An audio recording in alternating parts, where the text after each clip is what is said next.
আমি যখন তোমাদের সময় ছিলাম তখন কিন্তু আমি অনেকে আমাকে বলে যে আপু আপনি অনেক ব্রিলিয়ান্ট, আপনি অনেক কিছু পারেন, অনেক কিছু করেন, কিন্তু আমি কখনোই ব্রিলিয়ান্ট শব্দটাতে বিশ্বাসী না। কারণ ব্রিলিয়ান্ট আসলে কেউ জন্মের পর থেকে ব্রিলিয়ান্ট হয় না। তুমি একটা বাচ্চা মায়ের পেট থেকে যখন জন্ম নেয় তাকে তুমি জিজ্ঞেস করো দেখে এবিসিডি বলো, তুমি সরিয়া সরিয়া বলো, সে বলতে পারবে না। কোন বাচ্চাটা বলতে পারবে যে এই বাচ্চাটাকে তার বাবা মা শিখিয়েছে, সে কষ্ট করে শিখেছে। তো কেউই আসলে মায়ের পেট থেকে ব্রিলিয়ান্ট হয় না। যে যত মেধাবী হোক না কেন সবাই কিন্তু একটা টাইমে স্ট্রাগল করে শিখেছে। তো আমি যখন এরকম হয় যে ক্লাসে গেছি বা যে কোনো জায়গায় গেছি, ধরো তারা একটা কোশ্চেন করেছে, আমি এটা পারি না, তো তখন আমার মাথায় এই ফিলিংসটা হয় যে অ্যান্সারটা পেরেছে তার মানে হচ্ছে সে ওইখানে সময় দিয়েছে, সময় দিয়ে সে সেটার অ্যান্সার শিখেছে এন্ড সে সেটা স্যারকে বলেছে। অর্থাৎ কেউ কিন্তু একটা জায়গায় টাইম দেওয়া ছাড়া জন্মের পর থেকেই শিখে আসে না। তো তোমরা এখানে অনেক স্টুডেন্ট আছো যারা কমেন্টে রেসপন্স করো না, সবসময় ভাবো আরে কি অবস্থা, এখানে মাসুদুল তো সব অ্যান্সার দিয়ে দিচ্ছে, শিমুল তো সব অ্যান্সার দিয়ে দিচ্ছে, এরা অনেক ব্রিলিয়ান্ট, এরা সবকিছু পারে। ওরা আসলে সবকিছু পারে না, ওরা অনেক ব্রিলিয়ান্ট না। মেইন কাহিনী হচ্ছে এরা একটা জিনিস পড়ছে, তোমরা সেখানে পড়ছো না। ওরা যে টাইমটা পড়াশোনায় দিচ্ছে, তোমরা সেই টাইমটা ফোন টিপাতে দিচ্ছ, ফেসবুকিং এ দিচ্ছ। এই জিনিসটা ডিসাইড করার দায়িত্ব তোমার। তোমার টাইমটা তুমি কোথায় দিবা? তুমি ফেসবুকে টাইম দিয়ে ফেসবুক সেলিব্রিটি হবা, নাকি তুমি পড়াশোনায় টাইম দিয়ে একটা ভালো রেজাল্ট করবা? তো কেউই একজন আরেকজনকে বলো না যে অনেক ব্রিলিয়ান্ট, অনেক ব্রিলিয়ান্ট। ব্রিলিয়ান্ট একটা ডায়লগ আছে কিন্তু যে আমি কখনো মেধায় বিশ্বাস করি না, আমি পরিশ্রমে বিশ্বাস করি। সেম টু সেম আজ ভাইয়া, আমিও মেধার চেয়ে পরিশ্রমে বিশ্বাস করি, এবং পরিশ্রম প্লাস সৃষ্টিকর্তার ইচ্ছা।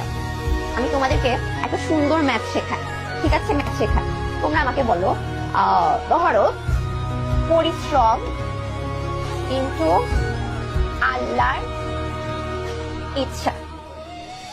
তুমি একটা কাজের জন্য একদম নিজের 100% দিয়ে ফেলেছো, ঠিক আছে? 100% দিয়ে ফেলেছো, তারপরও কখন ওই কাজ জিনিসটা হবে না বলো তো?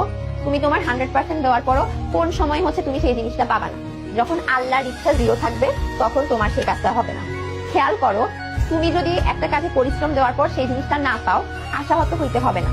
মনে করবা না যে আমার জীবন এখানেই শেষ। তখন এইটা মাথায় রাখতে হবে, আল্লাহ আমাকে এই জিনিসটা দেয় না, তার মানে আমাকে আরো বেটার কিছু দিবে। আমি আমার পরিশ্রমটা থামাবো না। আমি আমার এক্সাম্পলটা দিই। আমি চিটাগং কলেজে টপার ছিলাম, ঠিক আছে? আমি একটা রেজাল্ট দিত টপার কারা, ওই টপারে সবসময় টপ করতাম, খুব পড়াশোনা করতাম। আমি সকাল 6টায় বাসা থেকে উঠে প্রাইভেটের জন্য যাইতাম, 7টায় একটা প্রাইভেট পড়তাম, 8টায় একটা প্রাইভেট পড়তাম, 9টা থেকে ক্লাস ছিল 2টা পর্যন্ত, আবার 3টায় একটা ক্লাস প্রাইভেট পড়তাম, 4টায় একটা প্রাইভেট পড়তাম, 5টায় শেষ করে বাসায় ঢুকতাম 6টায়। টোটাল 12 ঘন্টা আমি বাইরে থাকতাম, ঠিক আছে? চাইলে আমি বাঙ্ক করতে পারতাম, কিন্তু আমার বাসা থেকে কলেজ ছিল অনেক দূরে, আমার গাড়ি আমি সিএনজি নিয়ে যাইতাম যাতে আমি টায়ার্ড না হই। আমার মা প্রতিদিন আমাকে 500 টাকা দিত, আমি সেই 500 টাকা যে আমার কাছে রাখতাম, আমার কাছে মনে হতো এটা আমার দায়িত্ব, আমি ঠিকঠাক মতো পড়াশোনা করি। আমি অনেক পড়াশোনা করার পরও আমার এইচএসসি তে গোল্ডেন আসে, আমার বাংলায় মিস গেছে, ইংলিশে মিস গেছে। তো আমি তখন ঢাকা শান্তিনগর কোচিং করতাম, মেডিকেল অ্যাডমিশনের কোচিং করতাম। আমি যখন এইচএসসি রেজাল্টটা দেখি, আমার এত কান্না পেয়েছে, আমি অনেক কান্নাকাটি করেছি। তারপর মনে হলো থাক, কান্নাকাটি করে কি হবে, আমি কোচিং এ যাই। কোচিং এ পরীক্ষা দিতে গেছি, আমি সবসময় কোচিং এর পরীক্ষায় ফার্স্ট হতাম। তো যারা আমার আশেপাশে অনেকে ছিল, আমি সেই দিন বুঝছি যে অনেকে আমাকে দেখতে পারে না। তারা জিজ্ঞেস করেছে যে সাবরিনা তোমার রেজাল্ট কি আসছে? আমি বললাম যে আমার তো বাংলা ইংলিশে এ প্লাস আসেনি। পরে আমি দেখলাম ওরা এটা নিয়ে খুব মজা পাচ্ছে, আর তো বাংলা ইংলিশে এ প্লাস আসেনি। তো আমার অনেক মন খারাপ হইলো, আমার তো এদের সাথে কোনো কম্পিটিশন নাই, এরা কেন আমার রেজাল্ট নিয়ে হাসাহাসি করছে? পরে আমার ভাই আমাকে বললো যে বলে না যে শোককে শক্তিতে রূপান্তর করো, আমিও এরকম শোককে শক্তিতে রূপান্তর করে আমি একদম খুব হার্ডলি পড়াশোনা করি, খুব বেশি অনেক বেশি পড়াশোনা করে ফেলেছি। আমি তখন বলতাম যে আমার এইচএসসি রেজাল্ট খারাপ হয়েছে, কিন্তু আমি প্রুভ করে দেখাবো আমি ভালো স্টুডেন্ট। একটা এইচএসসি রেজাল্ট আমার আমার লাইফকে ডিফাইন করতে পারে না। এত পড়লাম, আমি ডিএমসি তে 32 হয়ে গেছি। চিন্তা করো, আমি যদি ওই সময় গোল্ডেন পাইতাম, আমার মধ্যে কিন্তু এই ধরনের একটা তেজ আসতো না যে আমাকে এটা প্রুভ করে দেখাইতেই হবে আমি কি জিনিস। আমার মধ্যে এটা আসতো না। আল্লাহ আমাকে এই ধাক্কাটা দিয়ে এইটা শিখিয়েছে, Sabrina try your best, 100% try করো। তো কেউ যদি খুব ভালো প্রিপারেশন নিও, এইচএসসি তে ভালো রেজাল্ট না করো, আশাহত হবে না। তোমার ছায়া তোমাকে ছেড়ে যাইতে পারে, বাট তোমার পরিশ্রম তোমাকে কখনো ছেড়ে যাবে না। পরিশ্রম কোনো না কোনো সময় তোমাকে বিকশিত হতে হেল্প করে। নলেজ তোমার পুরো লাইফে তোমাকে হেল্প করে। তো কেউ কিন্তু এসব নিয়ে টেনশন করবে না। একজন বলছে আপু আপনার গলা যে ভেঙে গিয়েছে, এই যে চিন্তা করো আমার কত ইচ্ছা শক্তি, আমার কথা বলতেই কষ্ট হচ্ছে, আমি সেই গলা নিয়ে তোমাদের 6 ঘন্টা ক্লাস নিয়েছি। আমার গলা শুনে মেবি প্রথমে তোমরা অনেকেই বলছিলা যে আপু সাউন্ড প্রবলেম ঝির সাউন্ড হচ্ছে, বাট আমি এই গলা নিয়ে তোমাদের 6 ঘন্টা ক্লাস নিয়েছি।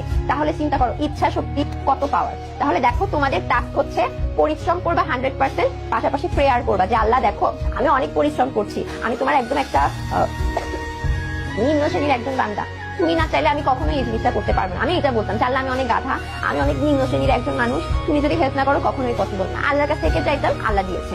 ইভেন সব থেকে বড় ব্যাপার হচ্ছে আমার কিন্তু গোল্ডেন ছিল না। গোল্ডেন না থাকার পরও আমি বৃত্তি পেয়েছি। আমি আল্লাহর রহমতে টিএসসি, জিএলসি, এসএসসি, এইচএসসি সবসময় বৃত্তি পেয়েছি। তো তো তোমরা ভালো মানুষ হও, ভালোভাবে পড়াশোনা করো, ইনশাল্লাহ দেখবা আল্লাহ তোমাদের দিচ্ছে। বুঝছো? অনেকক্ষণ গল্প করে ফেলেছি, অনেকক্ষণ। মেডিকেলে এনজয় করার মোটিভেশন কিছু না। আমি তোমাদেরকে জাস্ট এইটা বলি, তোমরা যারা মেডিকেল টার্গেট করে রেখেছো, তোমাদেরকে কচ্ছপ হইতে হবে, অনেক পড়াশোনা করতে হবে। জাস্ট মাথায় দিন থেকে শান্তি এটাই আসবে, আমি মানুষের সেবা করি, মানুষের জন্য পড়াশোনা করি, এটাই শান্তি। সবাই আমাকে একটু বলে ফেলো, আপু মেডিকেলের গ্রেড পয়েন্ট কত? এটার প্রশ্নটার মানে বুঝি নাই। মেডিকেলের গ্রেড পয়েন্টের কথাটা বুঝতে পারিনি।